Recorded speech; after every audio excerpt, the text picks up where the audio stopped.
On the beat.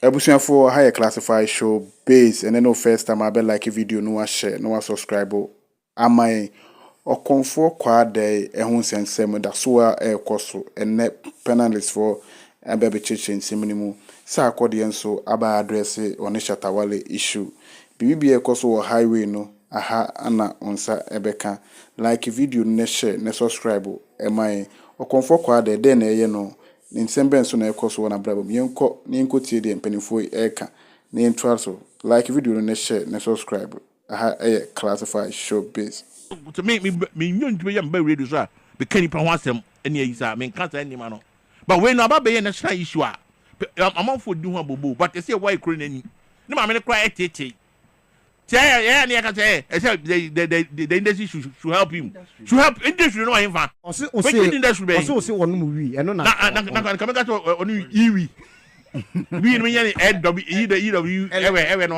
on na electronic wi mo nya sa bi terrible ntaka otiase 2000 international theater ya oga uncle this guy Charlie come on smoking some man ninja na am for be tunofo to so nya ya and be bi na enye because at the end wo talent no ho a betumi didi ho wo de onyu amanfo be wo ye concert amanfo be ko na de na kwa go do stage bi entimi enye yi so yeah catch us say what me jai dia what me nya ya life must go on it be so guy na me so no pi oba no be kan ne me nam on kan na imam fana say ma me so no pi so mate odi see me twa Goche what you my microphone go so ofa pacho em say me nam na metiti segment no ye nua no o be pe banta na yi no on hwe ni yi segment no de na watete.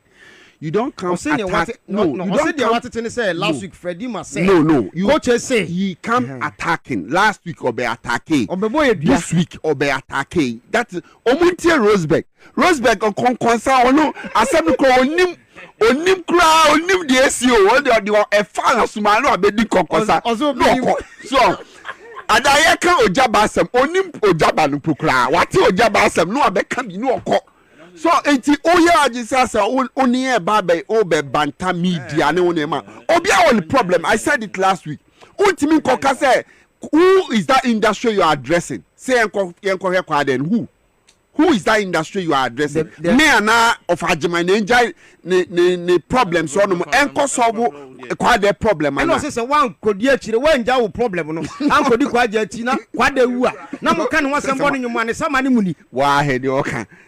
Na nampaduko that's na nampadu de sabe misi na nampaduko ye bone nwom enti se Kwadee ko ye se asema ye kan ye se tekreman ye den empro enti se obi aka asem kra da ho no ma wo kwame kroma yi bia ye money voice owuko enti se Kwadee be wu a enye responsibility ni na me so as a media person adwen se odi che ni tirimu no mo anfana dwen ye se is a media no is a industry no who is that industry you are addressing why and na krampo no abena route ababo nti say Kwadee enye musical member the music the musician do not body no about say Kwadee enye musical member yeah sire na wo kasa bibia obi betimi ayi ni yema na obi owo ahoden no ebi ho no ma ebi aye industry obi ho no ma spiritually or ahoden no wasre wa wo ahoden wo spiritual no boaye nua no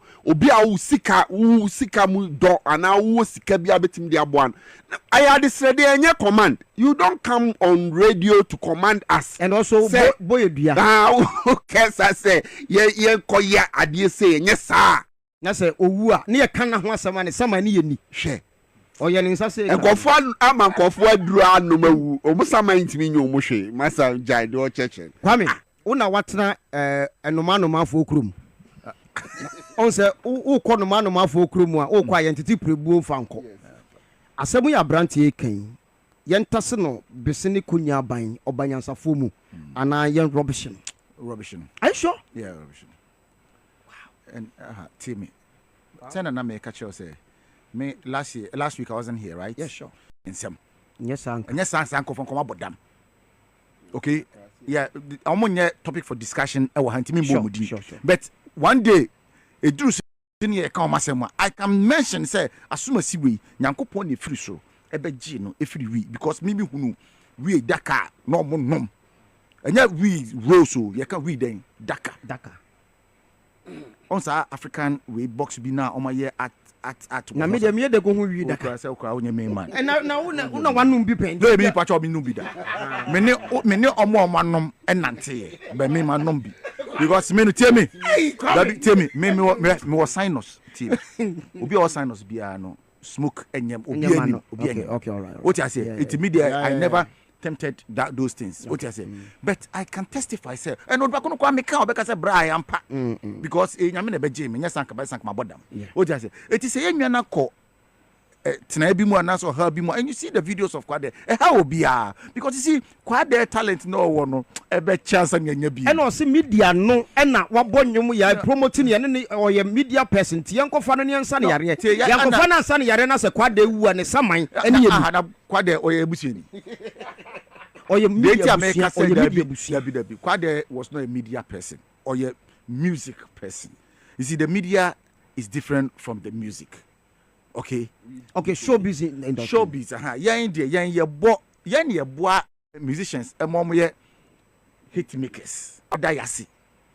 What you say? He doesn't understand how the systems work.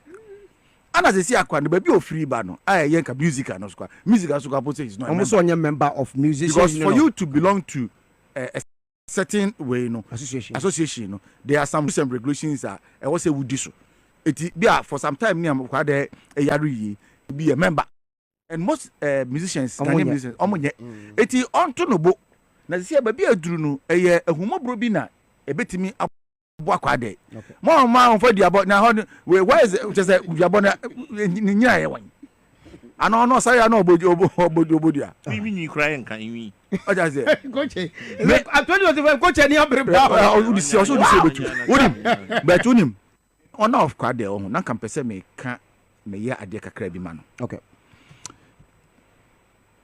Ajo what tie kweye enyom ne da. Kweye. Yeah. You know Kwadee eka bibi ye krampo no eburu ya dwene anti asos. Be me no esanse me ne abrewa na tina ye nti no.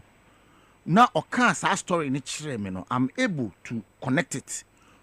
So utie kweye enyom na Kwadee no yeah but me ka the character or ye ne say or movie enyom no or ye ne say movie into the kweye character no person kire say enipa oti wi especially oba enya wadwuma din ene mawu eyeyie na mom decisions are better than we take especially concerning a mema and I say ma onom betra.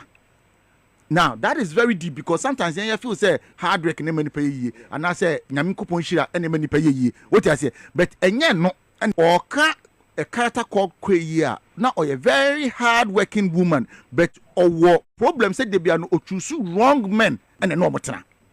First one not na on any tena no oyobi or ensariam or brosa ya odidwa e de ne mako school papa what you say na the papa ni wu ye no nkofo tu ni fo say akoyi nya ma no wante ase ma me ne tena still owu ye no san kofa the second husband another one na onye ono kropo de na onya to the extent say owi ankwa mu nam obem owi ankwa mu nam o na no na nkola no ne ma no ko abruchire baaye no je say ni papa omo ne bre na Kwadee ne bre no ne say ne ma na be ye makwa abruchire aba omo baaye no Kwadee no anoa enkwan de friends enwremu nam so mo di biache papa na kovia enkwan ni mu nam ana nkola no esere no omo sere no adwemboni nti no wakofa adubone e de kogu nkuma ne ma no mfa bruchire baaye no mu na aye den ewuye omudi wuye ha to one who say Kwadee a life no aba 360 round ankosi aga the hard work didn't help her ni nyamisom didn't help her because the bad decisions that will take ya man for kan ya wenti you know ema ne ko wie pasa. Now this is the depth. It's someone a mudo mean say like a lot of Ghanaians haven't even gotten to that stage of understanding. So enipa na fe no Kwadee no e obi a osombo say otimide kasa or me kasa e de kan someone say utia obu say aboabo me bonus me yeden me hwe yi na me fadwen. That's the kind of person we are talking about. Into your national asset. but say oye niema bi so na say anko ya we must say it. And you say you tell me say oye fame star ni niema ntino ye hata so. These are some of the things he did that it went wrong. It and also kwapo na brabo no. Esusa ba be ye another story. Ye betimi like dey etu ye honfontisi ano Kwadee nankasa abedan ko yie. But also what you say, and that is what we are talking about. And you can't blame them for that, because I think it's about taking opportunity and running with it, and that's what they do. And until you do that, you can't really complain too much. You can't say, because they haven't done anything to you, they're just winning. So it has nothing to do with they cheated or they didn't do anything. They're just working. So it's about, if you want it, you just have to go for it. And I've said on several platforms that it's not just artists just making the music and that's it. It's the whole ecosystem, the country itself, the people in power. When I say power in the industry, the gatekeepers and all these people, they play a key role. Promoters add on to the artist's career, because there are times where when you get to a certain stage, they need to treat you like that and take it to the next level. If they don't, and then time passes, it's hard to continue.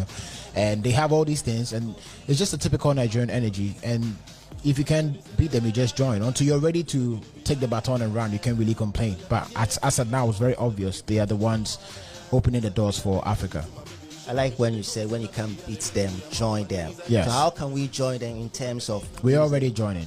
Okay. We are part of it, know, and Ghanaians should be proud, because right next to Nigeria, there are some names that will pop up as artists when other African countries are talking about African artists, and Ghanaian artists would definitely be in there. So as much as we might see things not to be like what we want, there are certain African countries who might not be able to boast about one or two. So don't forget that we have done a lot. We are still doing it, So we're already part of it. It's not like what are we going to do to be part of it. We are making collaborations. Some of the biggest songs are between us and them. And I literally feel like Ghana and Nigeria is like... on the beat.